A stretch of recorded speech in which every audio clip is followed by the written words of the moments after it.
तीन प्रकार के गुणों का वर्णन है। ऊर्ध्वं गच्छन्ति सत्त्वस्ता, मध्ये तिष्ठन्ति राजसा, जघन्य गुण वृत्तिस्था, अधो गच्छन्ति तामसा। भगवान कहते हैं कि हे अर्जुन, सात्विक कर्म करने वाला व्यक्ति ऊपर के लोकों को जाता है, रजोगुणी व्यक्ति इसी मृत्यु लोक में जन्म लेता है, और तमोगुणी व्यक्ति अधोलोक में जाकर के अनेक प्रकार के दुख भोगता है। मनुष्य ये तीन प्रकार के गुणों से बंधा हुआ है, और इन गुणों को संतों ने कहा है कि एक लोहे की जंजीर है, तो एक चांदी की है, तो एक सोने की जंजीर है। परंतु ये तीनों जंजीर है, चाहे सतोगुण हो, रजोगुण हो, चाहे तमोगुण, और इसलिए ये तीन प्रकार के गुण हमारे शरीर में जब रहते हैं तो उसके अनुरूप हम कर्म करते हैं। जो सतोगुणी व्यक्ति होता है वो सोचता है कि बुरे कर्म का बुरा फल होता है, तो इसलिए सोच विचार करके कर्म करता है, परंतु उसके अंदर सतोगुणी श्रद्धा होना चाहिए।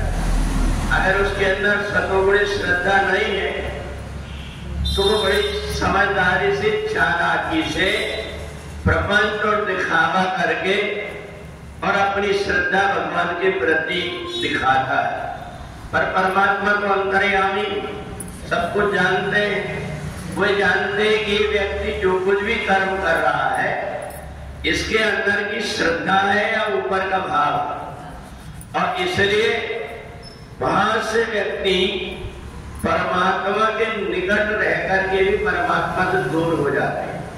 आप कभी गौर करके देखना कि जो व्यक्ति गंगा के किनारे, नर्मदा जी के किनारे, यमुना के किनारे हैं, वो कभी स्नान करने में उनकी श्रद्धा नहीं होती। वो सोचते नहीं, दूर से व्यक्ति पैदल चल करके परिक्रमा लगा करके और जाकर के स्नान कर लेता है, क्योंकि उसकी सतोगुणी श्रद्धा है।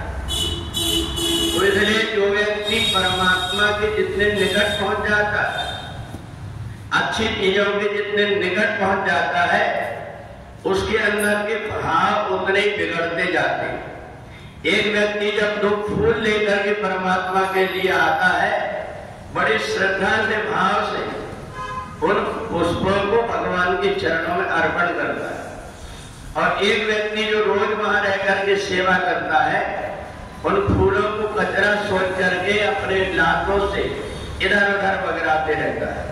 उसको ये पता नहीं रहता कि ये परमात्मा को चढ़ी हुई श्रद्धा है जिसकी मैं दुर्दशा कर रहा हूं। तो इसलिए कि सतोगुण में व्यक्ति को बहुत संभल करके चलना पड़ता है।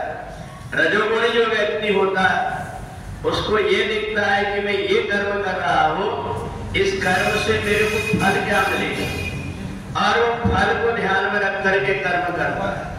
और जब फल को ध्यान में रख करके कर्म करता है, कर्म उसने अच्छे किया है पर रजोगुण से प्रेरित होकर के किया है, तो इसी पर उस शरीर में आकर के जन्म ले लेता है, और उसने अच्छे कर्म किया है, इसलिए धन संपत्ति सारी चीज से संपन्न हो जाता है। और यहाँ पर प्राप्त पुण्य काम लोकान उषित्वा शाश्वती समा, वो यहाँ जब तक के रहता है परमात्मा की कृपा की अनुभूति होते रहती है। उसको मनुष्य शरीर में आकर के कई प्रकार के दुखों को तो उठाता है, सुख भी आते हैं जीवन में, मान भी होता है, अपमान भी होता है, पर उसके ऊपर परमात्मा की ऐसा हाथ बना रहता है, वो यहाँ आकर के आनंद से जीवन जीता है और परमात्मा से जुड़ा रहता है। तीसरा होता है तमोगुणी व्यक्ति। तमोगुणी व्यक्ति जब कभी जो कुछ भी कार्य करेगा उसका बाहर से ऊपर से दिखावा होगा। आंख बंद करके भगवान का ध्यान भी करेगा तो वो आंख खोल खोल करके दूसरी तरफ देखते जाएगा, उसका मन अंदर नहीं लगता। माला तो कर में फिरे, जिभ्या फिरे मुख माए, मनवा फिर 14 फिरे, उसको फेरतना है। तो इसलिए गीता का ज्ञान ऐसा है, गंगा जल में हम स्नान कर ले, चाहे जल छिड़क ले, चाहे एक बूंद जल का आचमन कर ले, गंगा जल हमें वही प्रभाव देता है। इसलिए भगवान ने कलियुगी जीवों के उद्धार के लिए गीता का ज्ञान दिया। ये गीता का ज्ञान हृदय में जो धारण कर लेता है उसका शरीर तीर्थ जैसे हो जाता है। अब हमारे ऊपर है, हम सतोगुणी भाव से परमात्मा को ध्यान करते हैं, रजोगुणी भाव से करते हैं या तमोगुणी भाव से करते हैं।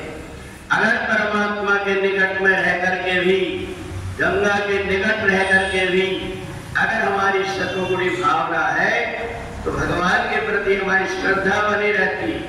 रजोगुणी भावना है तो भगवान की कोट में 2 पैसे कमाने की सोचने लगता है, और तमोगुणी भावना अगर हमारी है तो कहां से किसको लूट ले, किसी को धोखा दे दे, किसी को प्रपंच कर दे और अपना उल्लू सीधा कर ले। इस प्रकार के जो भाव आते हैं, भगवान ने कहा तुम कर्म करने में स्वतंत्र हो, कर्म कर लो, पर फल तो तुमको वही मिलेगा जैसी तुम्हारी भावना है।